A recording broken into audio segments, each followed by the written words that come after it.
Bom, boa noite a todos. Cumprimento os membros da Ordem dos Advogados do Brasil da subseção de Guaratinguetá, todos os colegas, alunos que estão presentes, agradeço a presença, né? E agradeço o convite do José Hélio, né, que já me recepcionou aqui em Guará nos primeiros dias de trabalho aqui, já com um convite, né, para participar aqui na OAB, que enalteceu bastante a nossa chegada, né? Bom, eu hoje escolhi esse tema, né, e sobre o direito penal do inimigo sob a ótica do mimetismo. Ele é basicamente baseado nesses dois textos básicos aí, que é uma obra do René Girard, Aquele por quem o escândalo vem. Também, eu não coloquei aqui, mas esse autor também tem duas obras ligadas à questão da teoria do mimetismo, que são o bode expiatório e a violência e o sagrado, né? E um texto meu, que foi um esboço, que foi publicado inicialmente pelo LFG mesmo, como um artigo, que se chama Violência e Mimetismo, uma abordagem do direito penal do inimigo, sob a ótica girardiana, né? E que hoje está sendo objeto de transformação num livro que eu devo lançar com um outro professor, colega que dá aula de Filosofia e Direito, Dr. Márcio Naur, lá da faculdade, que são alunos, conhecem ele, né? A gente está preparando aí para lançar um livro sobre essa temática, né? E a escolha, então, dessa temática para hoje, né, ela se deu por alguns motivos, né? Eu trouxe aqui de início uma passagem do Fernando Pessoa que pode explicar por que eu escolhi esse tema especificamente, né? Então tem um poema do Fernando Pessoa que se chama Poema em Linha Reta. Todo mundo conhece, né? Não vou ler o poema inteiro aqui, que não é sarau de poesia, né? Mas só alguns trechozinhos que importam, né? Então ele diz assim, ó: nunca conheci quem tivesse levado porrada. Todos os meus conhecidos têm sido campeões em tudo. E aí mais um pouquinho para baixo, ele vai falando de todos os erros que ele cometeu, né? Os vícios que ele tem como pessoa e como todos nós temos, né? E aí ele fala assim, mais para baixo, num desabafo, né? Ele fala assim: estou farto de semideuses. Onde é que há gente no mundo, né? No final a gente vai voltar a essa questão, porque também tem a ver com a conformação.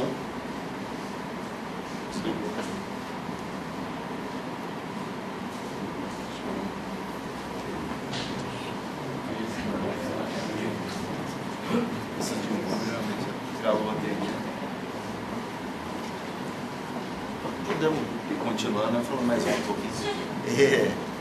A gente vai retornar a essa temática porque também tem a ver com as consequências da adoção de uma teoria do direito penal do inimigo, que a gente durante a palestra vai expor aí, que se trata especificamente, né?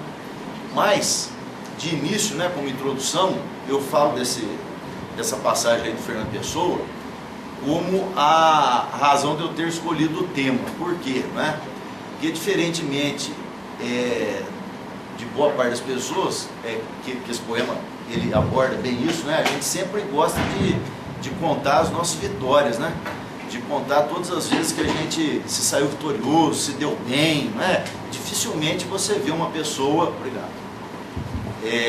narrando alguma situação em que ela se deu muito mal, né? Uma briga em que ela apanhou. É difícil, né, a pessoa contar isso, né? Mas eu venho aqui confessar que quando eu fui convidado para fazer a palestra aqui, eu já imaginava que estariam aqui pessoas de qualidade, os estudantes, os advogados, né? E então eu pensei assim, bom, então eu tenho que levar um tema lá, primeiro, que não seja uma coisa do dia a dia, porque senão o que eu disser não vai ser novidade nenhuma para ninguém, e ainda corro o risco de falar coisas que talvez tenha gente lá que saiba melhor que eu, e aí vai ficar ruim do meu lado, né? Então a gente vem confessando aqui que eu não sou daqueles que dizem assim que eu nunca levei porrada. Já levei bastante, talvez não fisicamente, né? Mas em outras situações. Então a gente já vai ficando mais esperto, né?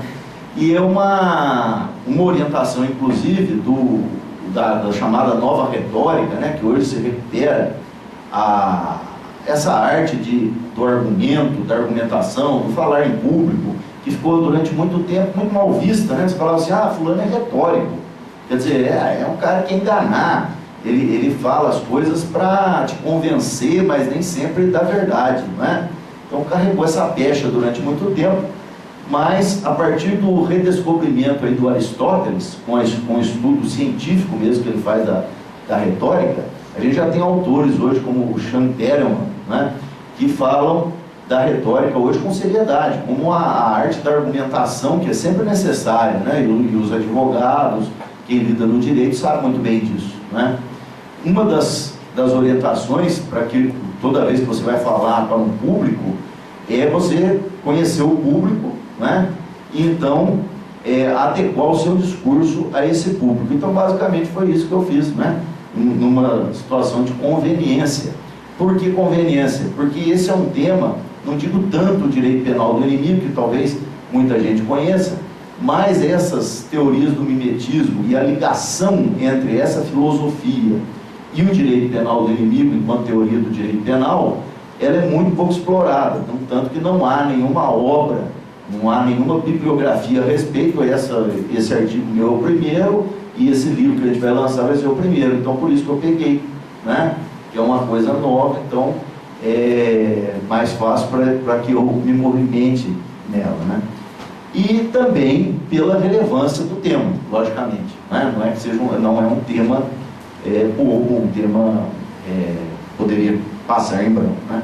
Então, fazendo um pequeno esboço, né, básico aí da teoria do mimetismo e do direito penal do inimigo, né? Começando pelo mimetismo aí do René Girard. Basicamente, o que esse autor ele constata e diz nas suas obras? Que um dos grandes fatores da gênese da violência na sociedade em geral é o problema do mimetismo. O que é o mimetismo? Então ele vem lá da raiz mimesis e quer dizer imitação, né? Quer dizer copiar.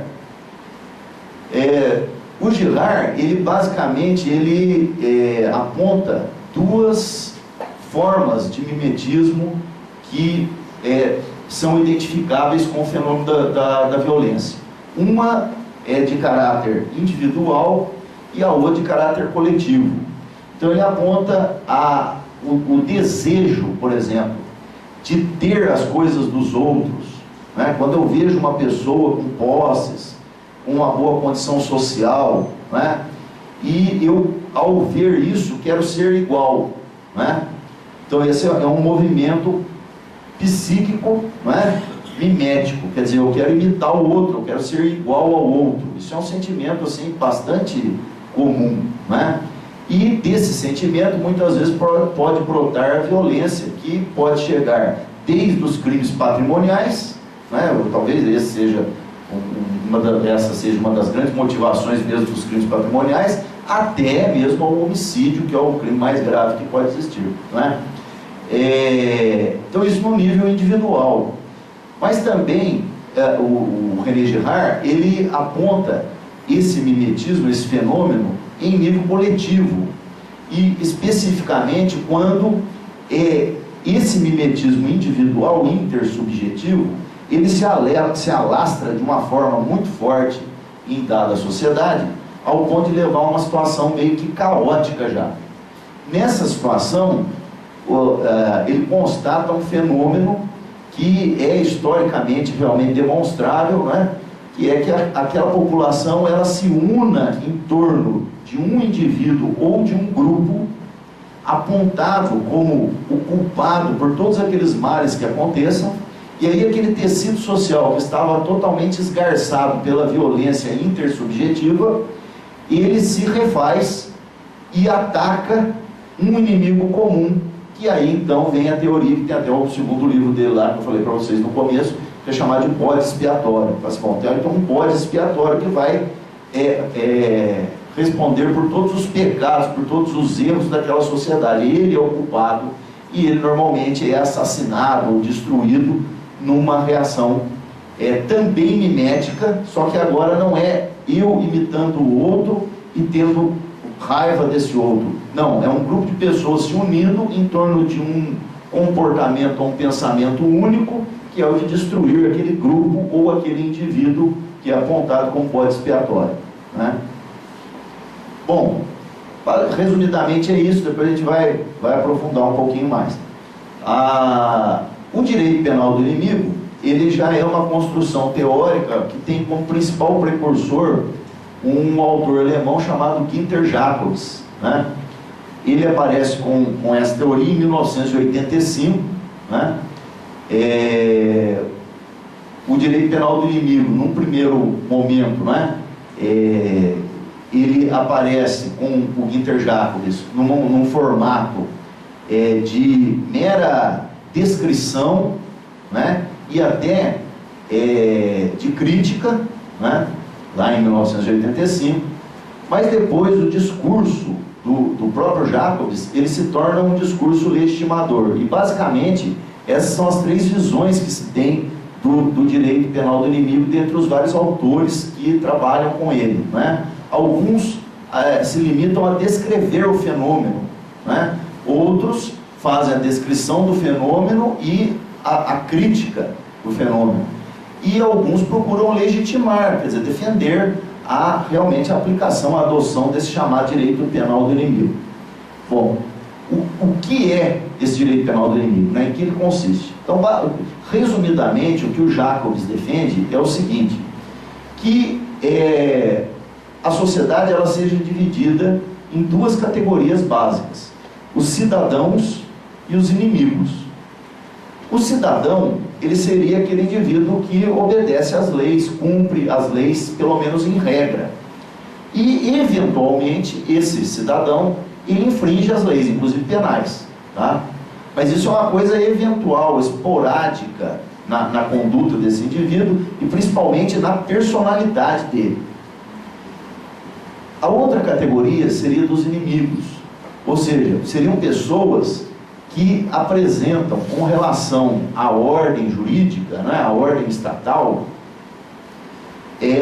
uma oposição absoluta, né, que não acatam a ordem jurídica de forma alguma, né? Isso já é, vamos dizer, constitutivo do indivíduo. Ele não acata a ordem jurídica. Ele, por exemplo, comete crimes reiteradamente, já passou pelo sistema carcerário, prisional inúmeras vezes e continua cometendo crimes, né? Ou ele atua em certas áreas criminais muito graves que representam uma revolta, uma oposição extremamente direta a toda a ordem jurídica. Um exemplo, terrorismo, por exemplo, né? Então, feita essa divisão entre cidadãos e inimigos, os inimigos, eles seriam despersonalizados, né? O que aconteceria? Eles não seriam pessoas mais, certo? O inimigo não seria considerado mais pessoa humana, embora seja um ser humano, certo? Uma pessoa, um sujeito qualquer, mas ele não seria mais considerado um ser humano na ordem jurídica, portanto, perderia todos esses direitos e garantias de que todos nós somos titulares, ele perderia, ele ficaria sem, tá? E esses direitos e garantias num processo penal que todos nós temos direito ficariam reservados apenas para aqueles que sejam considerados como cidadãos, certo? Então, em resumo, seria isso o pensamento do Jacobs, né? Do direito penal do inimigo, essa divisão, né? Estanque aí entre cidadãos e inimigos, né? E um tratamento completamente diferente, né? Bom, então voltando agora a essa teoria do mimetismo, para a gente aprofundar um pouquinho nela e perceber o que ela tem a ver com esse direito penal do inimigo, que a princípio pode parecer que nada tem a ver, né? Uma coisa, outra é outra, né? Bom, basicamente, como eu disse, essa teoria do mimetismo do Girard, tratando da violência, ela pode ser resumida em 3 frases que eu coloquei aqui, né? Querer ser como o outro, querer ter o que o outro tem, e agora aqui, que vai mais mais adiante vocês vão perceber como é o elo entre o mimetismo e o direito penal do inimigo, essa principal frase. Agir como o outro age ou reagir como o outro reage, né? Então é para essa explicação da gênese da violência que o Girard dá, né, eu tenho esses elementos. Eu fico querendo o que o outro quer, eu fico querendo ter o que o outro tem, eu fico querendo ser o que o outro é, né? E eu quero também agir do jeito que ele age, e reagir do jeito que ele reage, né? A gente vê muitos exemplos disso na arte, no cinema, por exemplo. Quem já assistiu aquele filme O Troco, acho que é do Mel Gibson, que ele se vinga do pessoal, que mata lá alguém que não chegava a ele, né? E isso daí, na realidade, é um modelo, né, de muitos filmes, né, no cinema, na literatura, né, essa figura do vingador, né? Então, esse sujeito que dá o troco, né, essa figura do vingador, daquele que paga na mesma moeda, né, ela é uma espécie de uma figura mítica da modernidade também, né? Uma figura, que diria lá o Jung, arquetípica, né? Quer dizer, é um arquétipo, é um modelo que é muito difundido, por exemplo, pelas artes, essa coisa de você dar o troco na medida do que você recebe, né? E essa difusão pelo cinema, por exemplo, né, ela se incrusta no imaginário popular, no imaginário profissional de certos profissionais que lidam, por exemplo, com a criminalidade, não é? Os policiais, os promotores, os juízes, etc. Nas instituições também, né? A polícia, o judiciário, o Ministério Público, né? Esse imaginário de dar o troco, e essa coisa de reagir, por isso que eu falo, né? Na mesma moeda que o outro, né? Ele acaba via arte também influenciando bastante no imaginário, no modelo de, por exemplo, promotor que eu devo ser, de delegado de polícia que eu devo ser, de policial militar que eu devo ser, de juiz, né?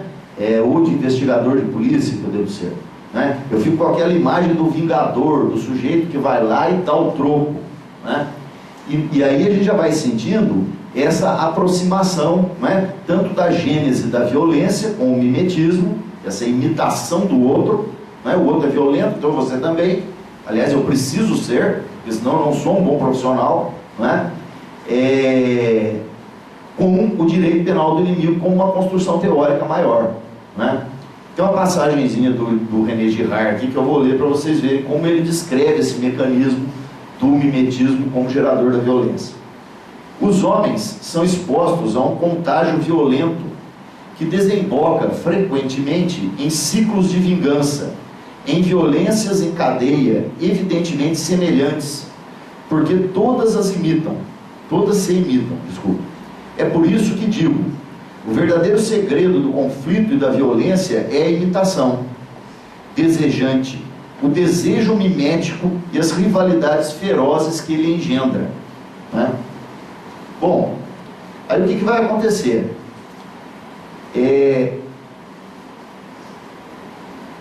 As reações psicológicas, as ações, o agir dos criminosos, ele muitas vezes começa, por exemplo, por meio de teorias como o direito penal do inimigo, a se misturar com o agir, com a psicologia das instituições estatais, não é?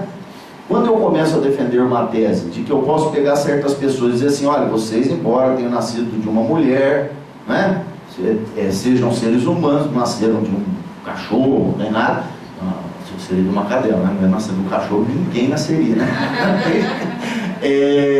Não nascer de uma cadela, de uma porca, não, mas mesmo assim, vocês vão ser tratados como se fossem, no máximo, olha lá, animais, né? Por que isso? Porque vocês agem violentamente, vocês agem contra as ordens institucionais, né? Bom, aqui claramente há um movimento mimético, em que o Estado, né, enquanto ordem institucional, ele age da mesma maneira que o criminoso, né? Então esse é o elo de aproximação que a gente vai bater aqui na palestra, né? Analisando o mundo atual, né, a gente vê um fenômeno assim, paradoxal, né?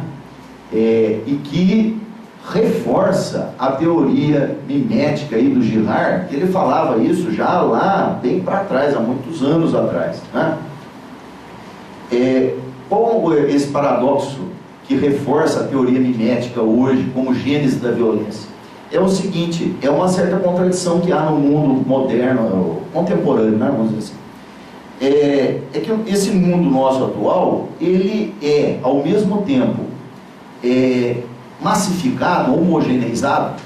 Nós todos queremos agir de uma maneira aceitável, não é? Na sociedade. É difícil você querer ter uma opinião diferente dos outros, porque, sei lá, pode pegar mal, né? Tem essa praga agora do politicamente correto, né? Às vezes determinadas palavras você não pode usar, porque, não pega bem, né? Então há uma homogeneização, as pessoas querem ser muito iguais umas às outras, inclusive até mesmo na maneira de se vestir, né? Em todos os aspectos, né? E com o fenômeno da globalização, da internet, né, da informática, isso se torna não somente local, mas global, né? Você, se há muitos anos atrás olhasse um japonês e um brasileiro, a diferença em termos até de vestimenta, costumes, seria gritante, né? Hoje não, nem tanto. Vai diferenciar mais pelo aspecto físico, né? Mas os desejos que um e o outro têm, né? As ambições, mais ou menos semelhantes, né? Porque há uma homogeneização, né? Mas ao mesmo tempo, onde há o paradoxo, onde há a contradição? A contradição está no fato de que, ao mesmo tempo que nós temos essa sociedade que busca essa homogeneização, essa equalização das pessoas, né? E as pessoas estão contentes com isso daí, ou estão inconscientes disso, também, ao mesmo tempo, existe um movimento contrário, mais concomitante, de um individualismo exacerbado. Então, eu tenho um egoísmo muito grande, mas ao mesmo tempo eu quero ser igual aos outros. Isso é um fenômeno atual, né? Nesse aspecto, então, individualmente falando, o que acontece? Reforça-se essa questão do mimetismo gerador de violência. Quanto mais eu tenho esse desejo de homogeneidade, de equalização das pessoas, não é? Mas eu vejo lá um sujeito que tem determinada coisa, eu quero ter também. Se eu tenho um celular que eu comprei ontem, mas saiu um novo e o Paulinho tem, eu já quero o dele também. Eu quero ser igual a ele, não é? Mas não é um querer ser igual num sentido de coletivização. Vamos ser todos iguais, né? Num sentido evangélico. Não é nada disso. É um querer ser igual, ao mesmo tempo marcado por um individualismo terrível. Eu quero ser igual a ele, mas eu quero ser separado dele. Eu não quero ter nada com os problemas dele. Eu não quero ter nenhuma fraternidade para com ele. Nada. Eu quero o celular que ele tem, né? Então, isso individualmente, hoje, é um dos fatores, claramente, que produz uma escalada da violência no nível intersubjetivo, quer dizer, entre pessoas, falando horizontalmente, né? Entre nós, entre as pessoas, né, que compõem a sociedade. No aspecto social, num aspecto mais amplo, coletivo, também, né? Porque há tempos atrás, por exemplo, se você pegasse aqueles povos lá do Oriente, eles mal sabiam como era o estilo de vida ocidental. Eles nem sabiam, né? Assim como nós mesmos não sabíamos. Mas hoje você basta pegar uma telinha de computador e você sabe como eles estão vivendo lá e eles sabem como nós estamos vivendo aqui. Então o que isso começa a gerar também? De novo, um desejo de equalização, só que agora é coletivo. E aí isso começa a gerar ódio entre povos. Não, porque aquele povo lá, ele tem um nível de desenvolvimento que o meu aqui não tem. Embora eu tenha aqui, sei lá, petróleo, eu tenha diamante, né? Depende, eu estou falando do Oriente, da África, sei lá. Mas lá nos Estados Unidos ele tem um nível, um operário tem um nível de vida muito melhor que o meu, que sou operário aqui também, né? E isso acaba gerando também esse desejo, esse mimético, né? E criando grupos, né? De reivindicações de vários direitos, seja interna ou externamente. E aí, com isso, mais uma vez, surgem fenômenos, né? Como, por exemplo, o terrorismo, seja ele de origem laica ou religiosa, tanto faz, né? Mas por quê? Reivindicações de equalização, né? Mas reivindicações de equalização não movidas por motivos nobres nem nada disso, mas por esse desejo mimético de querer o que o outro tem, de ser o que o outro é, né? E qual é a resposta quando essas violências, sejam elas intersubjetivas ou coletivas, acontecem, né? Qual a resposta daqueles, por exemplo, que sofrem essas violências, né? Se a gente pega, por exemplo, os Estados Unidos sofrendo ações terroristas, né? Ou dentro de uma dada sociedade, a ocorrência de muitos crimes, etc., a elevação da criminalidade, né? Como se reage a isso? Bom, a reação é exatamente o surgimento de um campo de legitimação de teorias semelhantes a essa do direito penal do inimigo. Começa-se a pensar continuamente, esse é um fenômeno que a gente, por exemplo, vive aqui no Brasil, a gente tem várias leis que fazem isso, ou fizeram isso, principalmente da década de 90 para cá, né? A gente tem uma tendência a fazer o quê? Começar a diminuir os direitos e garantias das pessoas, né? Então, vamos diminuir, vamos tirar esse direito, vamos tirar essa garantia, vamos reduzir aqui, vamos relativizar determinada garantia, determinado direito, como reação a essa violência. Ora, essa reação é uma reação mimética, porque o sujeito que agiu com violência, ele desconsiderou você como pessoa, titular de certos direitos e certas garantias que toda pessoa humana tem, não foi? Aí a sociedade reage contra ele, não submetendo a um processo criminal, a uma pena de acordo com normas humanitárias, mas da mesma forma que ele, tratando-o como não pessoa. Percebe? O movimento de imitação que está acontecendo aí, não é? Então, é muito comum isso, né? Se a gente for olhar aquela lei antiterrorismo lá após 11 de setembro dos Estados Unidos, onde praticamente se permite abertamente na lei a prática de tortura, né? Como se voltasse no medieval, o que está acontecendo ali? Você, o terrorista, ele age como um animal, né? Ele vai lá, mata pessoas inocentes e tal. Bom, então nós vamos agir assim também, não é? É uma clara reação mimética. Eu olho para o outro, vejo como ele é e vou ser igual a ele, ao contrário de tentar um outro caminho, né? E é nesse campo que se desenvolve teorias como o direito penal do inimigo, né? Outro exemplo típico da modernidade, da contemporaneidade, são fenômenos que acontecem. Os Estados Unidos sempre é um bom manancial para maluquice. Toda vez que você pensar em maluquice, geralmente você consegue alguma coisa lá.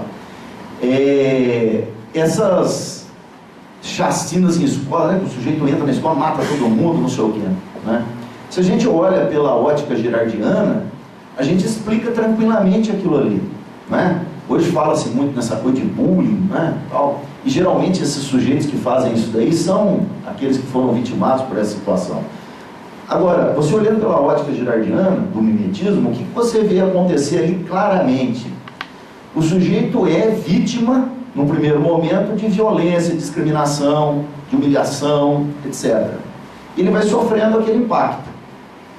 Em seguida, esse sofrimento desenvolve nele um desejo de fazer o quê? Agir igual ao outro. Aí um dia, ele numa catarse, ele pega lá as armas e tal, vai lá, mata todo mundo, ou pelo menos quem ele tem condições de matar. Quer dizer, ele age de maneira violenta, igual agiram com ele. E ao final, o final é o que eu acho que demonstra mais o fenômeno do mimetismo, sob o ponto de vista psicológico profundo. Ao final, esses caras, o que é que eles fazem? Quase que todos eles se matam. Bom, quando ele se mata, o que ele está fazendo? exatamente o que ele acha que aquele pessoal que ele matou queria que ele fizesse, ou queriam fazer com ele. Então ele está num processo psíquico de total imitação. Ele age como os seus algozes. Ele mata as pessoas, mas em seguida ele se mata. Quer dizer, ele faz o que ele vê que deveria ter sido feito com ele, naquela vivência que ele teve, não é? Então ele age de maneira totalmente imitativa, né? Às vezes, certamente de maneira inconsciente, mas é o que fica transparente, né? Então isso comprova, né, como efetivamente esse mimetismo provoca a violência, né?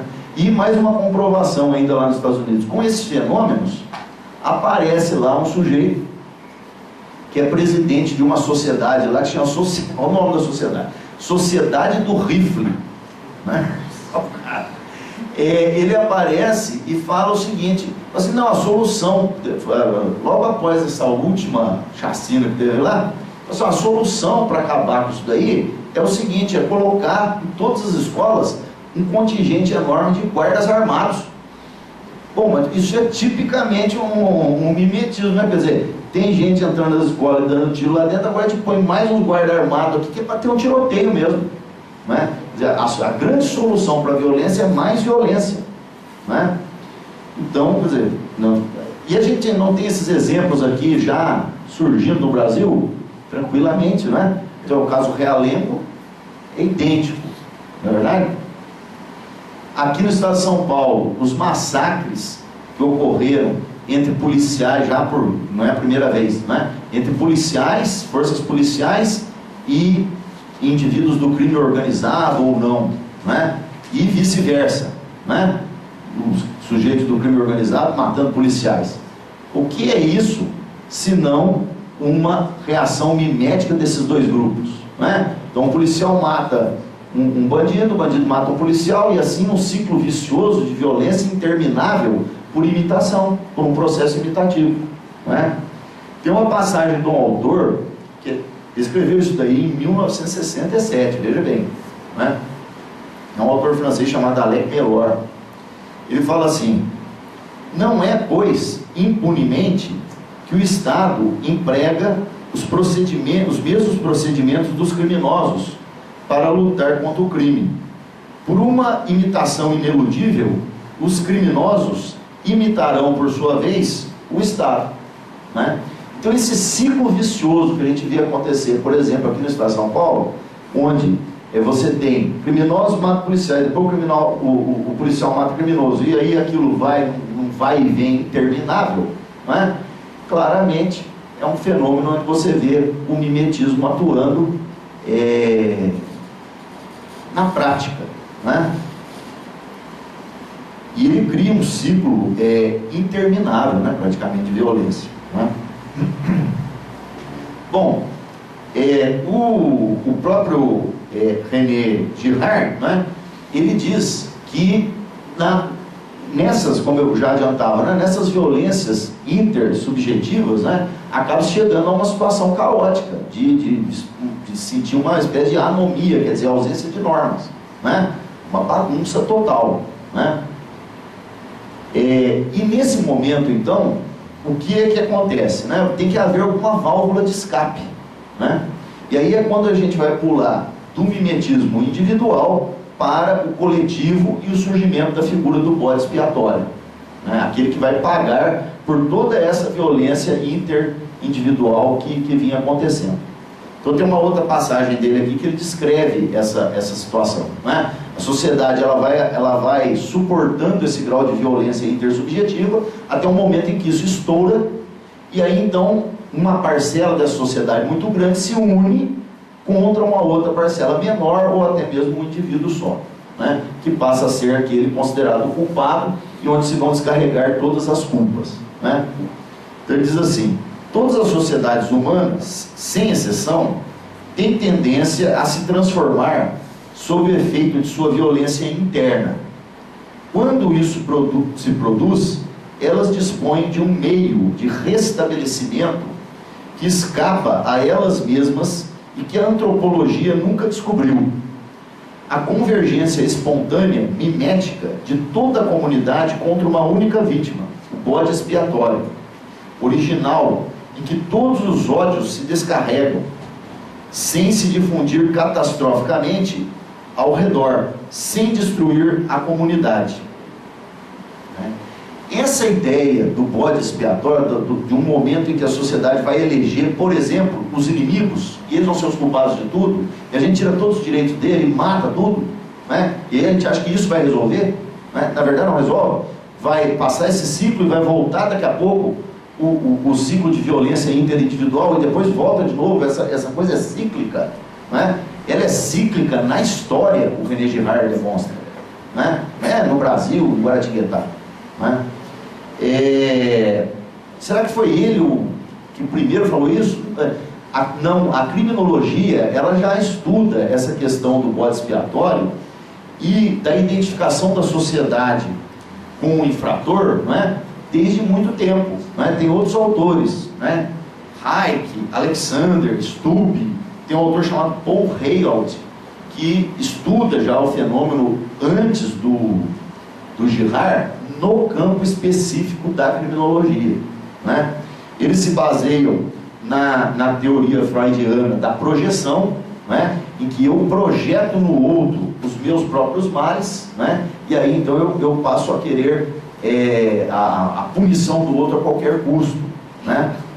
É claro que a gente não pode levar hoje em dia, não sei se tem algum psiquiatra ou psicólogo, eu acho que não, mas realmente não pode, né, levar hoje em dia o Freud totalmente a sério, porque senão ele chegaria à conclusão que o único ser humano são que existiu foi o Marquês de Sade, na verdade, que era tarado, então ele era normal, ele dava vazão aos seus instintos sexuais, então ele era normal, era tudo louco, né? Então não dá para, o Freud não dá para ser levado tão a sério hoje, mas essa questão da projeção, sim, né? Porque uma coisa que esses estudos criminológicos demonstram é o seguinte: se você tem, por exemplo, um profissional, por exemplo, da minha área, da área policial, né, que é extremamente afetado pelas práticas criminosas que ele é obrigado a atender no dia a dia, se o sujeito ele se emociona demais com isso, ele tem um ódio daquelas pessoas que ele prende e tal, e certamente é porque ele se identifica de alguma forma. Por um acaso ele virou policial, mas ele podia ter sido um bandido. Então ele se projeta. A gente sempre tem um ódio daquilo que é igual a gente, né? O Freud, por exemplo, nesse fenômeno de projeção, ele explica muitos conflitos entre pais e filhos, porque um parece com o outro, né? É normal, né? E muitos traços de personalidade são iguais, e isso, ao invés de gerar aproximação, gera retração, né? Então esses autores, eles já estudam essa questão há algum tempo na criminologia, né? O Girard, o que ele faz? Ele faz um aprofundamento filosófico da questão, histórico, né? Bom, e aí, né, quando acontece esse fenômeno, né, de se eleger então um bode expiatório, que no caso do direito penal do inimigo seria um grupo, seriam os inimigos, né? Acabou o mimetismo, não é? Não, apenas passou de uma fase para outra, né? Você tem uma primeira fase que é a violência intersubjetiva mimética, e agora você passa para uma outra em que as pessoas, vendo que as outras estão agindo de maneira violenta contra um determinado grupo, você também se agrega àquilo, imitando os outros, acriticamente você também vai ser o praticante da violência ou o apoiador desta, não é? E não somente contra aqueles que são eleitos como bodes expiatórios, mas contra todo aquele que ouse levantar a voz em defesa dos que estão como bodes expiatórios naquele momento histórico, né? Essas pessoas também vão ser vítimas da violência, né? Estando aqui numa casa de advogados, lógico que em grau bem menor do que nas situações maiores, né, de genocídio, etc., mas o advogado ele vive essa realidade e às vezes não tenha se percebido, mas o que eu vou falar aqui é verdade, né? Muitas vezes você é confundido, seja pela vítima de um crime, pela vítima de uma lesão patrimonial, mesmo que não seja criminosa, né? Suposta vítima, né? Está lá trabalhando num processo, né? Ou pela própria polícia, pelo Ministério Público, pelo juiz, você está defendendo o sujeito. Você não é o sujeito, mas você é tratado como se fosse. É como se você fosse o criminoso também, não é? Isso é um fenômeno que ocorre, não é? E se dá por causa de quê? Por causa de todo esse conjunto, né? Então, não só quem é eleito como inimigo é tratado como inimigo, mas qualquer um que use defender o inimigo, ou apontar essa relação mimética que está acontecendo. Não, você está agredindo ele porque você está imitando. Ah, não, então você também tem que entrar no cacete também, porque você está defendendo ele, então você é igual a ele, né? E aí você entra nesse ciclo vicioso, né? Qual o conteúdo mimético nítido da teoria do direito penal do inimigo, né? Veja só como é nítido.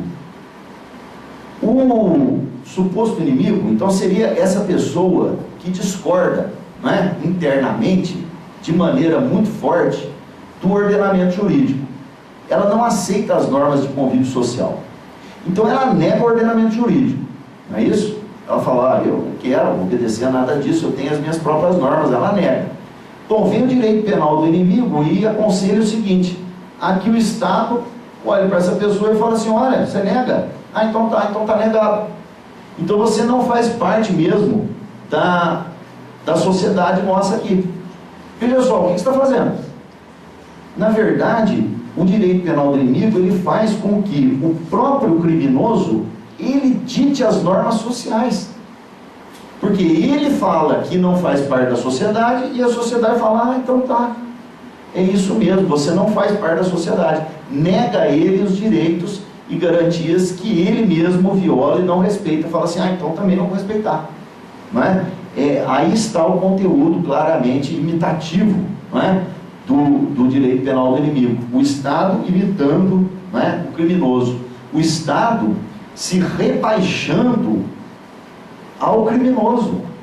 Porque quando o Estado faz isso, ele se rebaixa. Não é? Ele age igual ao criminoso. Assim, né, metaforicamente. Imagina uma pessoa extremamente educada, decente, tudo, e de repente ela encontra com um sujeito bêbado na rua, esse sujeito vem para o lado dela e começa a xingá-la de vários palavrões e tudo.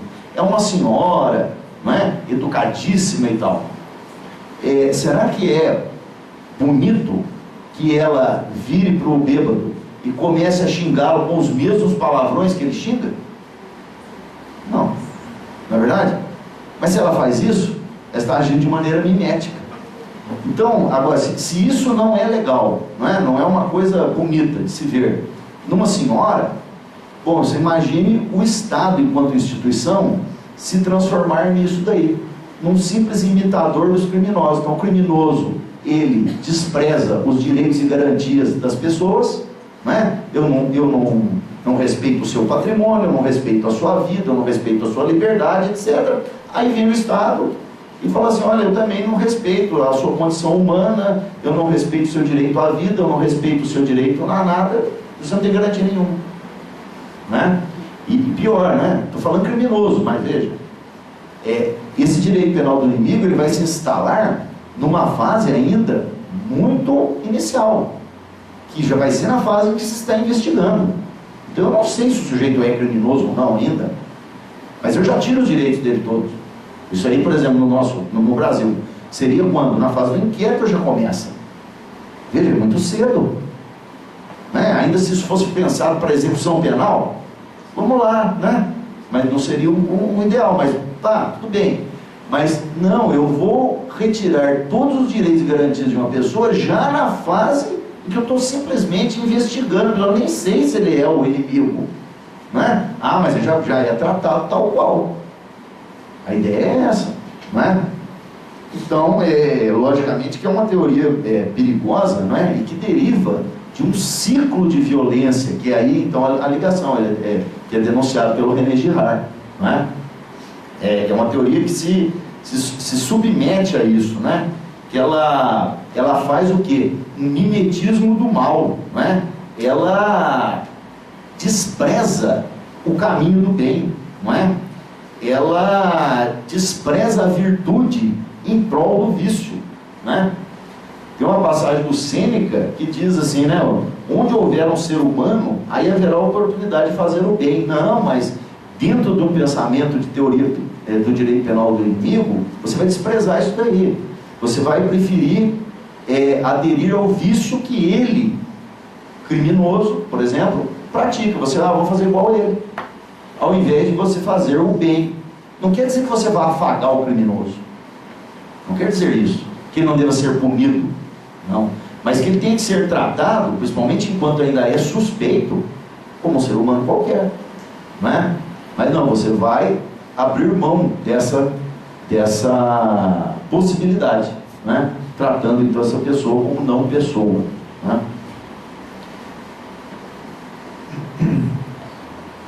E o maior problema está no seguinte, é que quando a gente escolhe esse caminho mimético, do direito penal do inimigo, por exemplo, e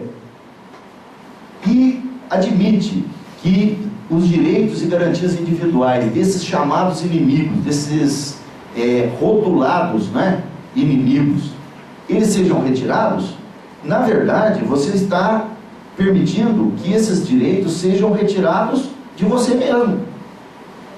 O Rui Barbosa, ele diz assim, quando as leis cessam de proteger nossos adversários, virtualmente elas cessam também de nos proteger. É lógico. Por quê? Porque eu não sei quem amanhã vai ser considerado inimigo. Quem será? De repente não posso ser eu? Não é? A gente nunca sabe. Quem é que sabe, pode garantir aqui nessa sala, por exemplo, que nunca vai responder ao inquérito policial na qualidade de investigado, ou uma ação penal na qualidade de réu? Ninguém aqui pode garantir isso. Eu sou delegado, está muito pior, porque a gente está arriscado, né, a responder um monte de coisa, né? Então, ao adotar uma postura dessa, é para os outros, não é para os outros, é para você mesmo, porque você está aqui na mesma sociedade, né? Você não é diferente, né? Quais as origens filosóficas, né, do direito penal do inimigo, né? O direito penal do inimigo, ele tem uma origem filosófica que está baseada em alguns autores, mas que são autores muito reconhecidos, mas num momento em que eles falavam de uma lógica de guerra, não de uma lógica de estabilidade, né? Quais são esses autores, né? Rousseau, Hobbes, Kant, Fichte, né? Esses autores, eles falam mesmo de um indivíduo que em certas situações, se você vai ler as obras desses autores, mas não, tem certas situações, certas pessoas têm que ser tratadas como inimigas e têm que ser tratadas como se fosse uma situação de guerra e sem então nenhum direito, tá? Eles falam isso, mas eles falam quando eles estão tratando da situação de guerra e quando você tem, por exemplo, um inimigo interno que é um espião, por exemplo. Aí é nessa situação que eles estão falando, não generalizando. O Jacobs, ele pega essas passagens desses autores, né, que são filósofos de renome, e utiliza para criar a teoria do direito penal do inimigo, mas para ser aplicada no dia a dia. É lógico que numa situação de guerra é matar ou morrer, isso aí é guerra, né? Agora, no dia a dia, né, você adotar isso, classificar certas pessoas como inimigos que podem ser mortos, né? E mais remotamente ainda, o Jacobs, ele vai buscar a origem disso, e isso aí é demonstrado num livro do Zaffaroni, que é um autor argentino, que chama O Inimigo e o Direito Penal. Ele vai buscar mais longe ainda, numa figura, né, lá dos romanos, do direito romano, né, que chamava hostis, né? Então, o hostis, ele era um sujeito que era considerado não cidadão. Ele não tinha direito nenhum.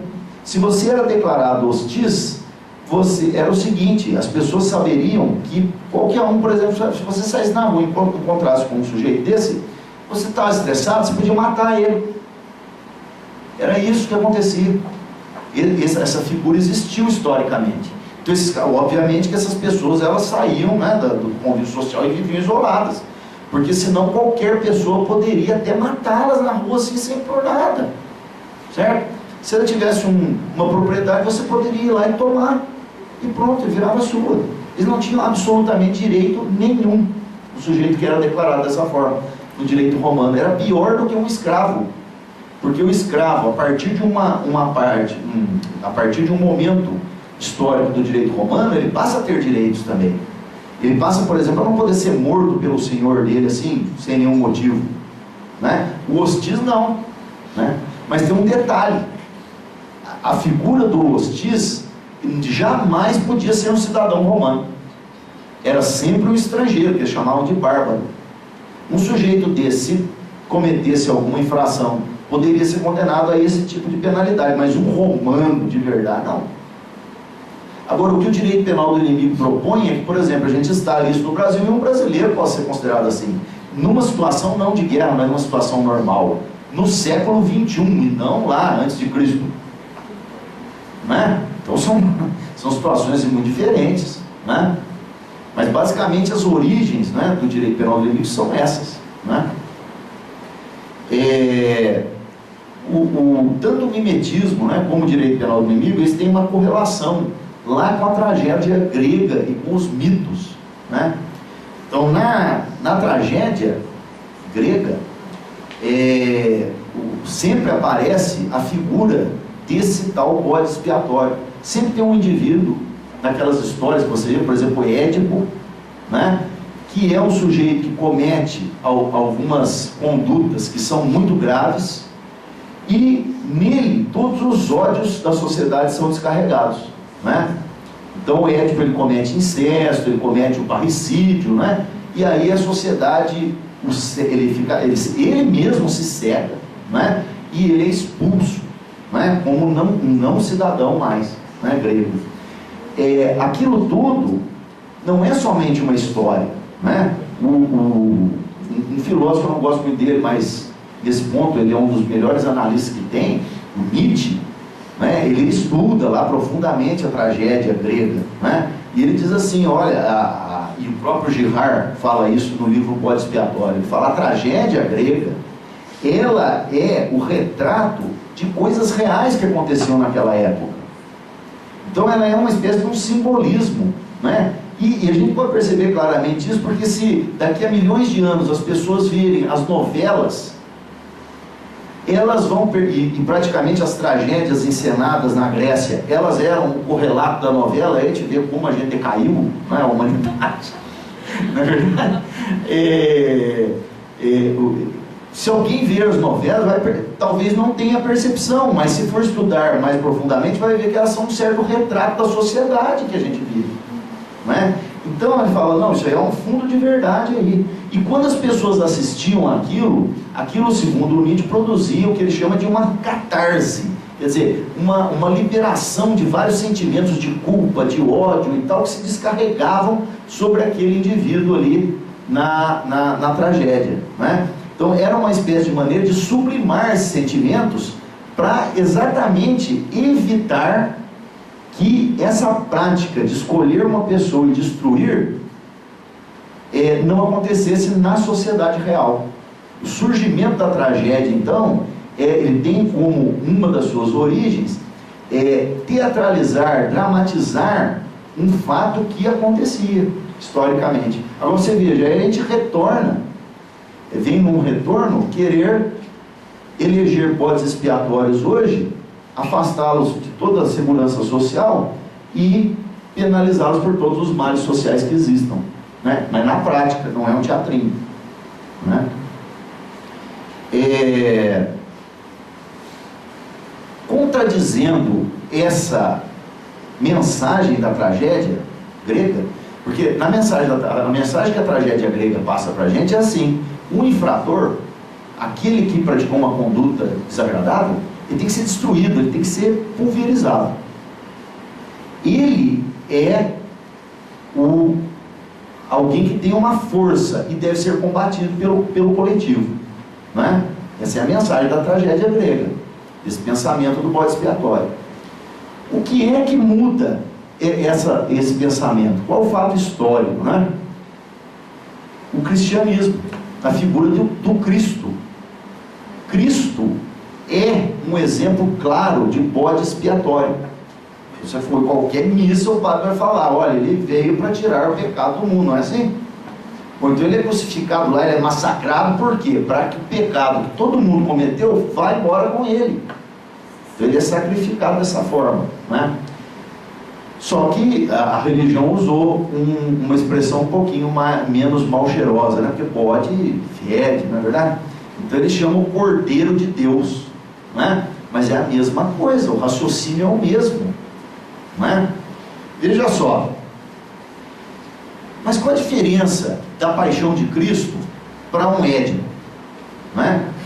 Em termos de bode expiatório ou cordeiro sacrificado? A diferença é a seguinte: lá na tragédia, o bode expiatório ele é o culpado, ele não é vítima, né? Cristo é culpado de alguma coisa? Não, a história cristã, né, ela vai mostrar o quê? Que o sacrificado, ele na verdade é o lado frágil da equação e não a coletividade. Então o cristianismo ele inverte a visão mitológica quando ele faz isso, né? Ele vai inverter, fala, não, a coletividade não é a vítima é o bode expiatório. Percebe? Ele é que é perseguido e a comunidade é perseguidora, né? Só que o que acontece hoje em dia, não é? Por causa de uma quebra que acontece basicamente, não exatamente, mas como um marco assim razoável, no século XIX, com o surgimento do chamado positivismo, que tem várias facetas, né? Jurídica, social, etc., até religiosa ele tem.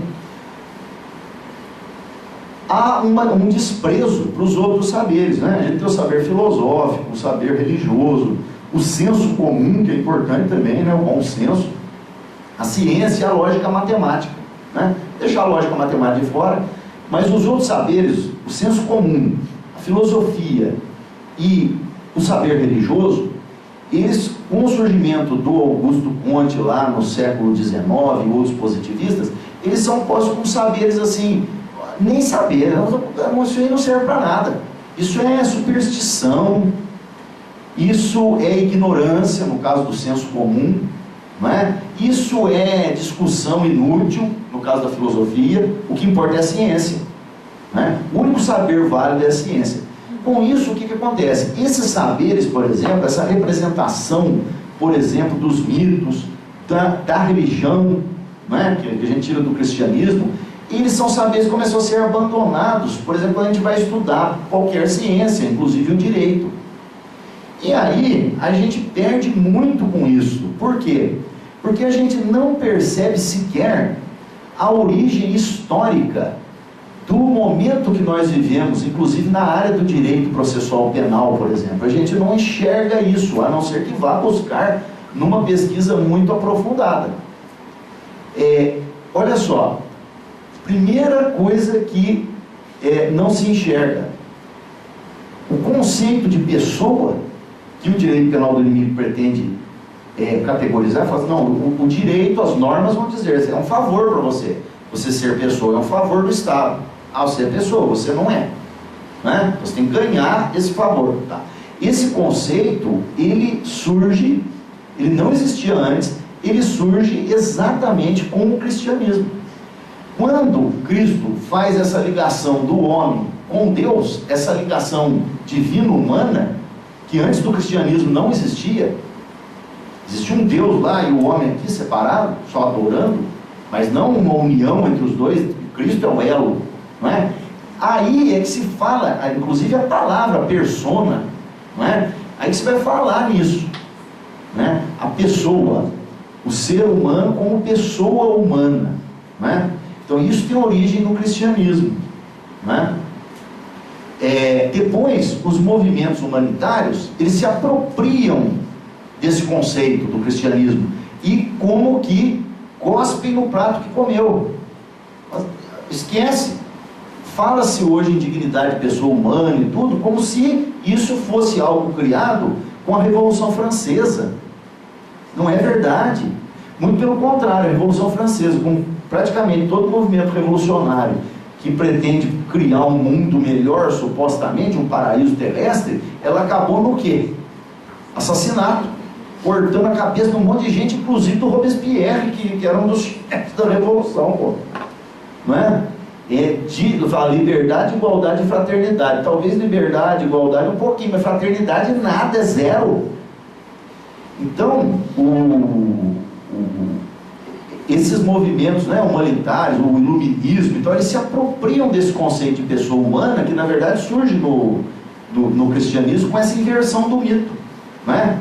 E então, na verdade, hoje, quando a gente tem uma pessoa, esse conceito que é comum para nós que lidamos com o direito, de que a pessoa que está sendo investigada, processada pelo Estado, ela é a parte hipossuficiente, esse conceito, ele só aparece historicamente, ele tem a sua origem histórico-filosófica e religiosa no Cristo, que inverte o mito e mostra que o perseguido, aquele que é investigado, aquele que é acusado pela coletividade, ele é um contra a coletividade, portanto ele é a parte mais fraca. Daí é que surgem todos os direitos e garantias individuais. Percebe? Mas dificilmente você vai pegar um livro de processo penal onde alguém vá falar isso que eu estou dizendo aqui. Por quê? Porque a partir do século XIX, qualquer sequer pensar em da onde surgiu essa ideia de que o indiciado no inquérito, né, o acusado no processo é a parte hipossuficiente e que ele tem que ser cercado de algumas garantias, né, para que não se puna eventualmente um inocente. Então onde será que surgiu isso? Jamais alguém iria pensar em buscar isso nas suas origens mais remotas, que são lá na Grécia, na tragédia grega, depois passando pelo cristianismo com uma inversão total de valores, né? Só que uma inversão positiva. Hoje a gente vive inversões de valores negativas, né? Essa é uma inversão positiva, né? Em que se reconhece a humanidade do homem. Qual homem? Todo homem, qualquer homem, não interessa quem, né? Isso só surge através dessa origem, né? Invertendo, né? Não fazendo o movimento mimético. O que o Cristo faz? Ele fala para você, basicamente, a mensagem do Evangelho é essa. Nós estamos parecendo um pastor aqui, né? Mas a questão é profunda. A mensagem do Evangelho é essa daí. É assim, olha, você não deve mimetizar o mal. Você não deve fazer escolha pelo mal porque o outro fez a escolha pelo mal. Quando você faz isso, você está errado. Percebe? O mito já não dizia isso. Fala, ele é o mal, pisa nele. Mata é barata. Não é? Basicamente era isso que o mito dizia. E o Evangelho inverte. Não é? Mas o criminoso, ele age dessa forma. Não é? Ele faz o mal. Não é? Bom, isso legitima o Estado a agir igual o criminoso? O que vocês acham? Não. Não é? Claro que não. Não é porque o criminoso ele pratica o mal que o Estado está autorizado a agir igual a ele, não é? E reintroduzir a violência na sociedade. Não, com isso o Estado só vai fazer o quê? Vai fazer o ciclo vicioso do mal mimético, não é? É só isso que ele vai fazer, né? A gente pode de novo lembrar esse negócio de polícia matando bandido, bandido matando polícia e aquele ciclo interminável. Não é verdade? Só a hora que termina, a hora que alguém para. Porque se não parar, se um dos lados não parar com aquilo termina nunca mais. Não é? Tem um trechinho de um autor português, Guedes Valente, ele fala exatamente sobre essa temática. Ele fala assim, ó: o direito penal humanista impõe ao Estado que não aplique a justiça como um indivíduo aplicaria por meio da vingança, que garanta ao cidadão a defesa do que é acusado ou indiciado e que seja, em efetivo, reconhecido ao cidadão o direito de presunção de inocência até o trânsito em julgado.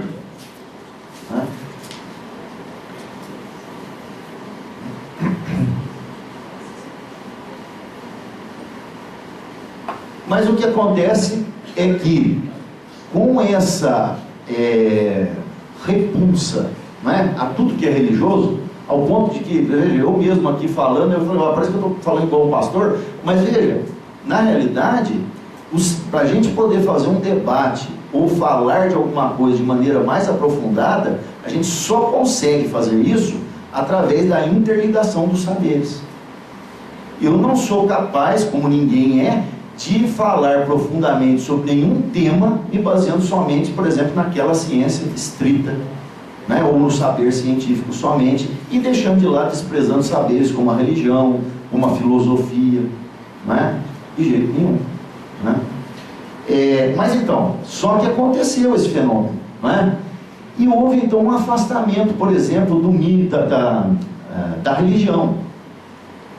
Só que esse sentimento, ele é um sentimento forte no ser humano. O ser humano está sempre querendo saber o porquê das coisas. Ele está sempre em busca de sentido para as coisas, né? E se ele não tem, por exemplo, ele não mexe com o saber religioso, por exemplo, ele não se baseia mais nele, ele fica sem chão, ele vai buscar em algum lugar. Tem um autor francês que chama Jacques Guillebeau. Ele tem um livro que se chama A Força da Convicção, em que podemos crer, né? E ele demonstra o seguinte, ele demonstra que, com a derrocada das grandes religiões, né, do século XIX para frente, o que tem acontecido? O retorno das explicações míticas, por mais que não se perceba isso, né? Então, por exemplo, teorias como o direito penal do inimigo, o que elas estão fazendo? Elas estão trazendo de volta os mitos da tragédia grega para a atualidade. O bode expiatório, que já tinha sido superado com aquela inversão que demonstrava que o indivíduo é mais frágil em relação à coletividade, não o contrário. Com isso acaba caindo num esquecimento, mas o homem sempre tem que acreditar em alguma coisa, sempre tem que ter um sentido para as coisas, e aí ele vai buscar esse sentido em alguma teoria, em alguma coisa, que pode ser o revivecer, ainda que travestido, disfarçado, do antigo bode expiatório, que estava presente nos mitos antigos, que não eram religião, mas era também um outro saber, muito importante também, né? Por exemplo, você não pode ter um psicólogo que ignora a mitologia. Hoje não sabe nada de psicologia, né? Mas vai buscar então, vai surgir, vai haver um ressurgimento de um saber baseado, por exemplo, se segurando num mito de bode expiatório, onde eu acho que posso solucionar o problema, por exemplo, da violência, elegendo alguns bodes expiatórios e destruindo, não é? Por quê? Porque eu me esqueci de certos saberes, né?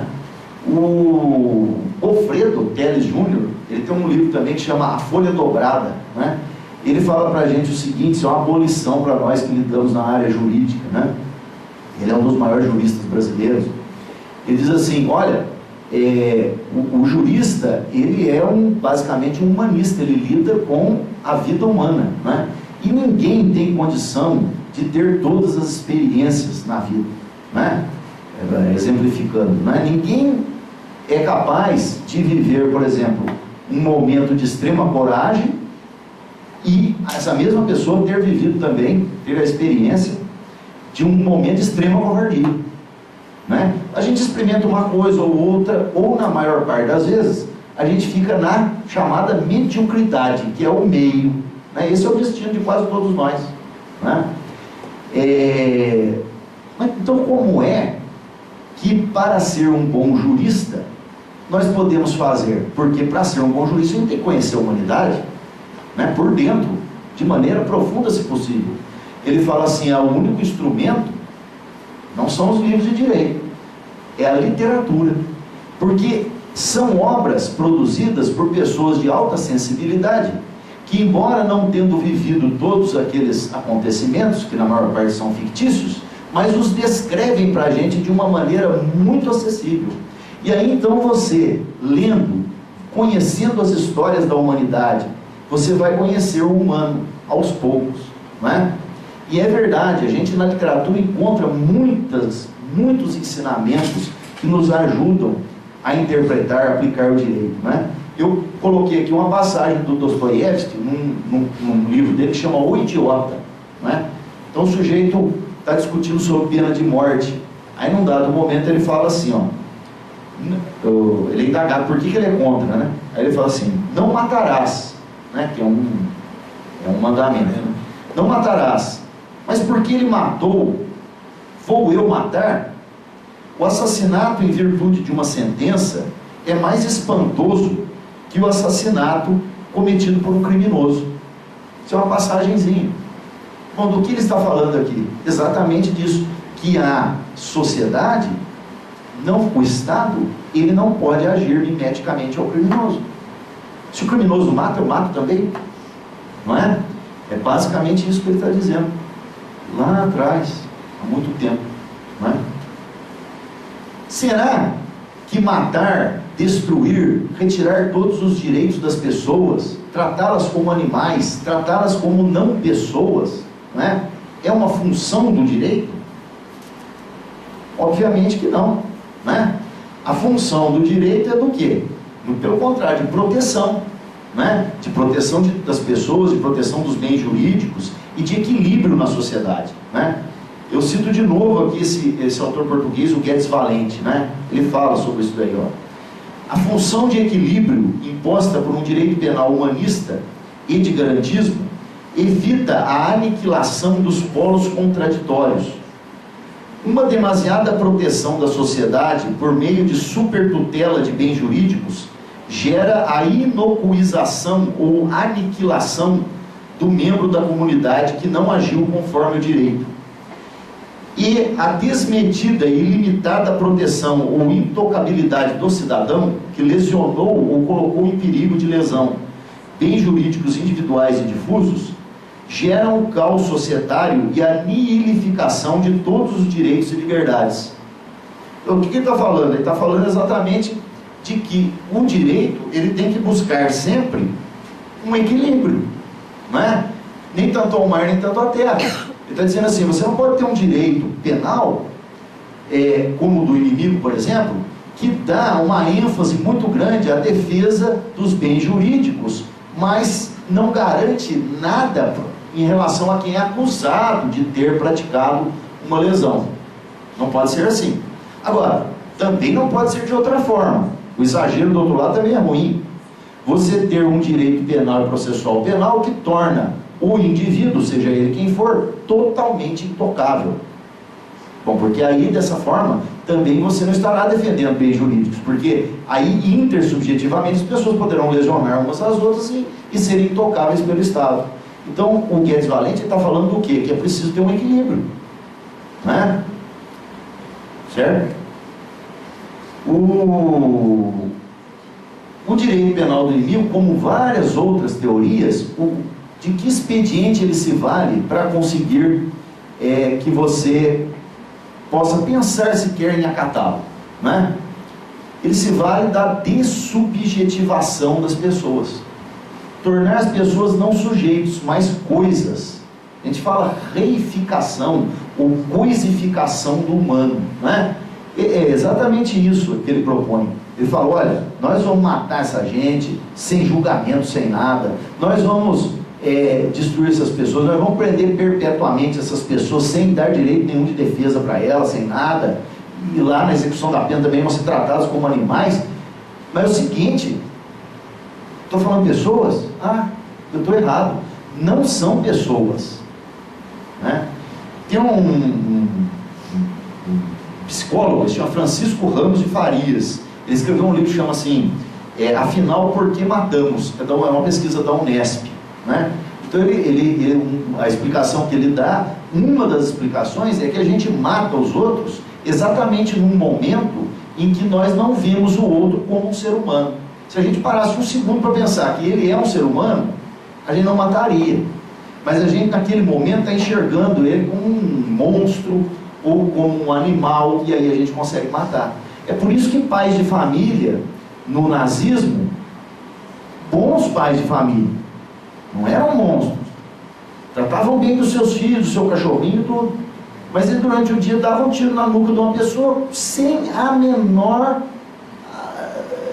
sombra de arrependimento. Por quê? Porque para ele estava matando um rato. Não era uma pessoa, né? O Goebbels, que foi o grande propagandista do nazismo, o que ele fez? Um esforço imenso para que se inculcasse na cabeça do povo alemão que os judeus, eles não eram gente. Bom, não sendo gente, qualquer coisa se faz com ele, tanto faz.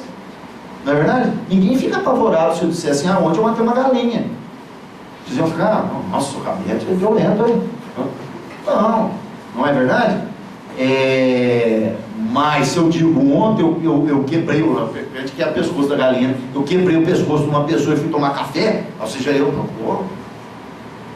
perigoso. Eu, como delegado, então, nossa senhora, ele é super perigoso. Já pensou? Mas se eu despersonalizo, aí tudo é permitido, né? Tem um livro que chama A Assustadora História da Humanidade. Ele mostra claramente isso aí que eu estou falando, né?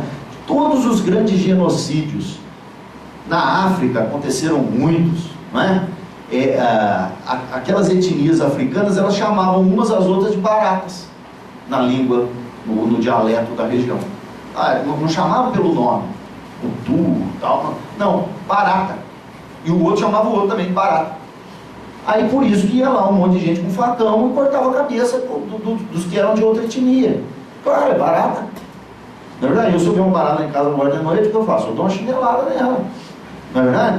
Agora, você falasse, não, ele é de outra etnia, mas é um ser humano, já se tornaria mais difícil você ir lá e cortar o pescoço dele, assim a sangue frio, como acontecia, né? Então essa dessubjetivação que o direito penal do inimigo ele processa, ela não é não planejada, ela é hiper planejada, com base em eventos históricos, né, muito antecedentes, né? Só que é uma teoria do mal, né? Bom, outra coisa que se torna absurda nessa visão, né, de um direito penal do inimigo e de uma legalização, entre aspas, da violência, né? A violência, ela nunca é legal, nunca. Você, não, filho, peraí, às vezes a polícia, por exemplo, confronta com um sujeito, ele usa de força, a polícia tem que usar força, ué. E é verdade. E nesse uso de força pode ser até que a polícia tenha, né, que é postura, não, tem que matar o sujeito, né? Pode ser sim, isso é verdade. Agora, isso é violência? Não, aí está havendo um erro terminológico. Isso é aplicação de força, da força necessária, proporcional. Eventualmente pode ser até ter que matar. Agora, a violência, ela alguma vez vai ser legal? Não, jamais ela pode ser legal, né? Porque a violência é simplesmente a violência pura, é o mal puro, né? Se a gente pensar num Estado que autoriza a violência, né? Então ele não é um Estado, ele é um macro criminoso, é o Leviatã do crime, né? Por quê? Porque o direito, na realidade, ele existe exatamente pelo contrário, para regular, para limitar o uso da força. É para isso que existe o direito. Se não fosse para isso, não precisava dele. Se a gente pudesse usar a força a olho, então não precisava de direito. A gente apelava simplesmente para a violência e viveríamos numa selva onde impera o que é a lei do mais forte. E aí, então, nesse caso, força se iguala à violência, né? Mas não é o caso, né? de um Estado de Direito, né? Um trechozinho aqui que diz assim, ó: a deslegitimação de um direito penal do inimigo enraiza-se ab início na ideia de que não é legítimo ao Estado usar das mesmas armas que os criminosos, sob pena de, a determinado momento, não distinguirmos qual dos dois é o criminoso, se o inimigo, se o Estado, né? E tem uma frase do Wilfred Hassemer que eu acho que é espetacular. Ele fala assim: olha, esse negócio de direito penal do inimigo é a mesma coisa de você querer exorcizar o Beelzebub com o capeta. Não é verdade? Né? É um ciclo de violência, não é a solução. Né? E a segurança, né? Será que ela não podia ser um bom pretexto para o direito penal do inimigo? Porque a segurança também seria um direito, né, de todos nós, né? Principalmente a segurança pública. Né? Bom,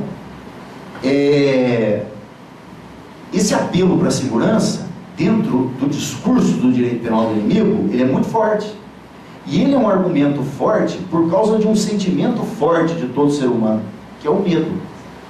O medo faz com que a gente queira segurança. Né? Então, quanto mais sensação de insegurança a gente tem, mais a gente quer segurança. Né? Então, vem o direito penal do inimigo e ele alimenta esse medo. Né?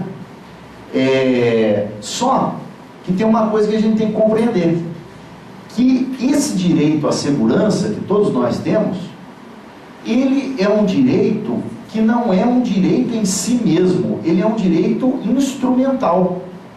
Ele é um meio para outros direitos. Então a segurança, ela só existe para assegurar a todos nós o exercício de outros direitos, que esses sim são direitos em si mesmos. A segurança é um direito instrumental, ela é um direito garantia, quer dizer, ela é um instrumento de garantia de outros direitos.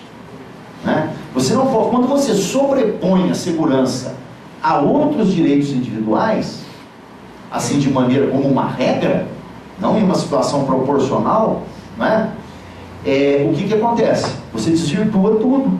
Aí a segurança, ao invés de proteger, ela oprime. Ao invés de proteger, ela violenta. Né? Isso acontece historicamente. A gente pode dar um exemplo, que alguém aqui quer morar em Cuba, o sujeito consegue, numa ilhazinha que o estado da Paraíba tem mais gente lá, ele consegue matar dos que estão contabilizados, né? Deve ser muito mais, mas estatisticamente ele consegue matar 120 mil pessoas naquela ilhazinha. O que aconteceu lá? Essa segurança, essa homogeneidade social, ela foi posta acima de todos os demais direitos. O que aconteceu? Essa desgraça, né? A gente tem lá um ditador genocida que genocida o próprio povo dele, né?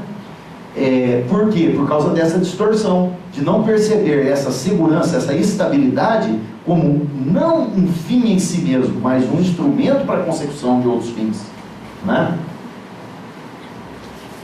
Então a segurança deve ter um lado negativo e positivo, né? Qual é o lado negativo? O lado negativo é o seguinte: tem que haver limites para que se defenda a segurança. Não pode ser defendida a qualquer custo, né? Mediante, por exemplo, um processo penal onde não existam garantias, e limites positivos, para que haja aquele equilíbrio. Tem certos momentos em que esse bem de segurança ele tem que ser exercido obrigatoriamente, sob pena de que os direitos de um cidadão honesto não sejam defendidos. Aí também tem o lado positivo, né? Então tem a hora que a segurança tem que atuar e tem a hora que ela tem que ser contida, né? Isso é a gente falando da força, né? Dessa regulação da força pelo direito, né? Será que esse direito penal do inimigo ele teria base criminológica, né? Alguma base? Então, numa análise inicial, a gente olhando para ele assim de começo, a gente parece para a gente que ele teria base lá no século XIX, no chamado positivismo jurídico, na pesquisa criminológica chamada de antropologia criminal, que basicamente tem 3 autores grandes aí italianos, né? O Lombroso, Garofalo e o Ferri, né? Dá uma impressão, porque lá o que acontece? Eles apontam assim um tal do criminoso nato, que a gente poderia fazer uma analogia com o inimigo, né?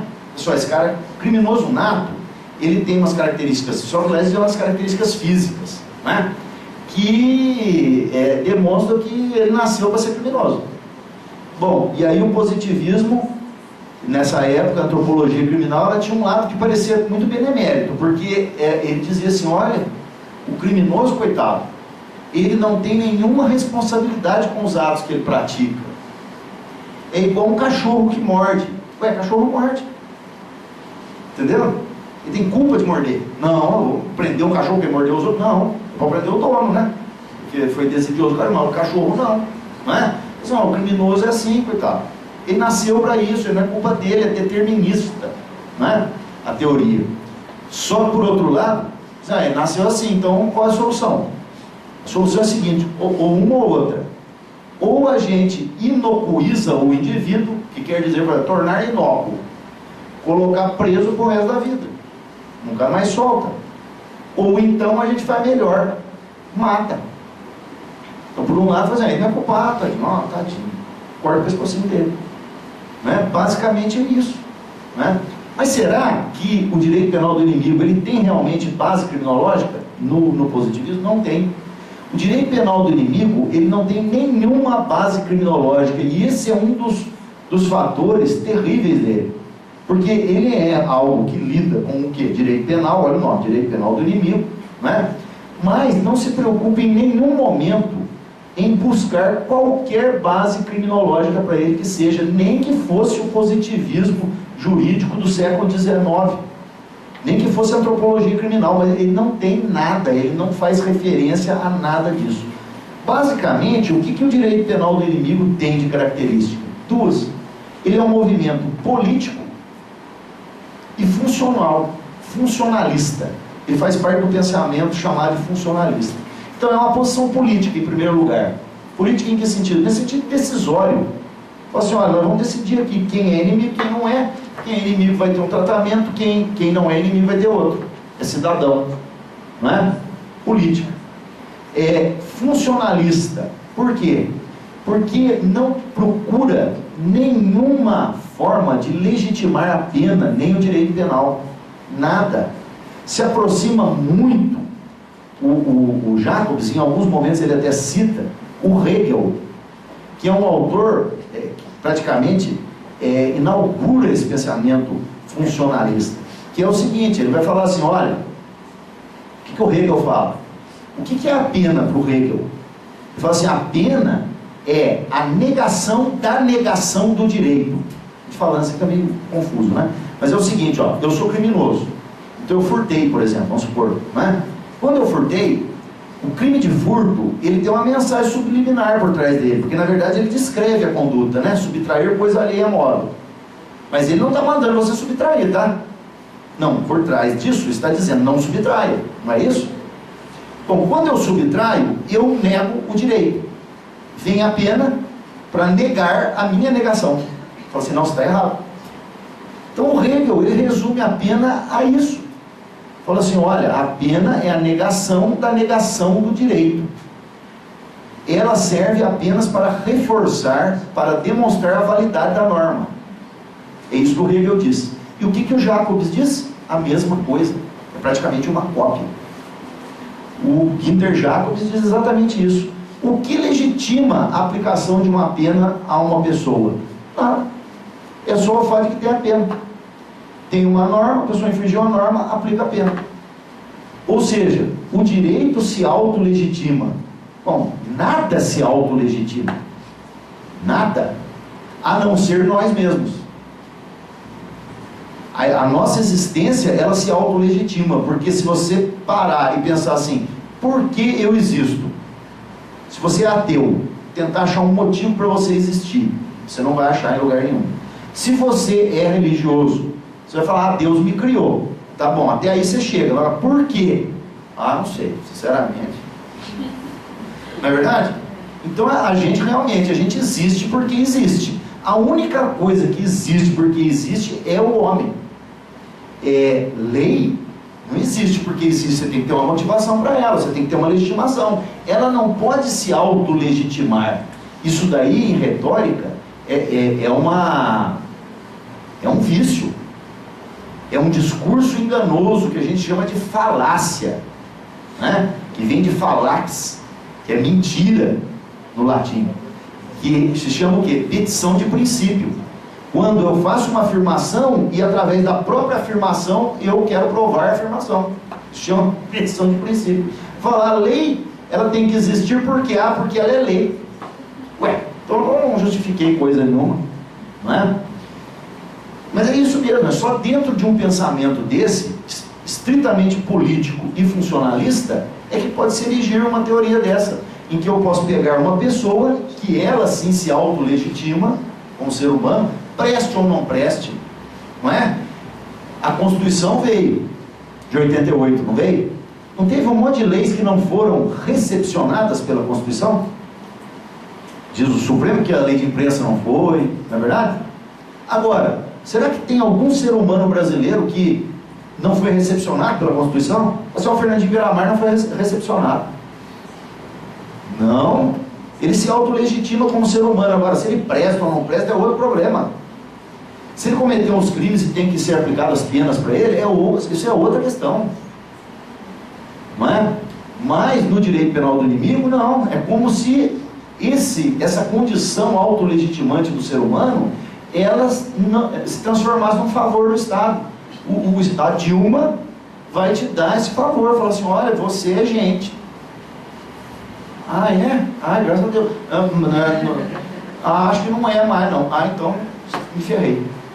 Não é? Imagine, não é? O grau de insanidade de um pensamento dessa espécie, não é? Mas está aí, não é?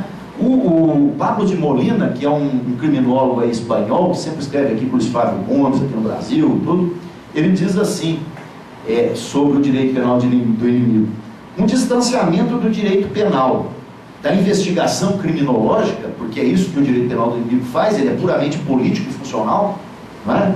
É uma atitude ignorante e arrogante. Está acabando, né, pessoal? Tem um conto, voltando aí na literatura, não é? Tem um conto de um autor pouco lido, mas é muito bom ele, chama Ivan Ângelo, chama A Casa de Vidro. Nesse conto aí, o que ele narra? Ele narra assim, que um estado, ele criou um presídio enorme, mas ele é todo feito em vidro, mas é um vidro muito grosso, inquebrantável, mas ao mesmo tempo transparente. E aí as pessoas passam a ser colocadas todas elas dentro desse grande presídio. Todo mundo que passa na rua pode ver tudo que está acontecendo dentro desse presídio. Ele é chamado de A Casa de Vidro, né? E dentro desse presídio ocorrem lá muitas torturas, etc. Mas isso tudo às claras, o povo assistindo, né? E ao final do conto, você percebe que o que acontece com o fato de mostrar claramente essas torturas, esses abusos que aconteciam ali naquele presídio, e que aí depois vão sendo, ele é uma espécie de um protótipo, e depois vão construindo outros, né? O que acontece, o efeito no conto, é que o povo se acostuma com aquilo, e começa a achar aquilo natural, né? Veja, se a gente pega esse conto, e faz uma misturazinha de literatura e direito, e compara com essa questão do direito penal do inimigo. Olha só, o direito penal do inimigo, como eu disse para vocês, lá em 1985, quando o Jacobs falou nele pela primeira vez, possivelmente ocultando até intenções, ele falou num tom descritivo e denuncista. Ele apontava a presença do direito penal do inimigo em certas normas legais que existem, certo? Então, por exemplo, se você torna um determinado crime, alguma legislação, que o sujeito, se for condenado em primeira instância, ele não tem direito a segundo grau de jurisdição, isso é exemplo de um direito penal do inimigo, e tem legislações assim, certo?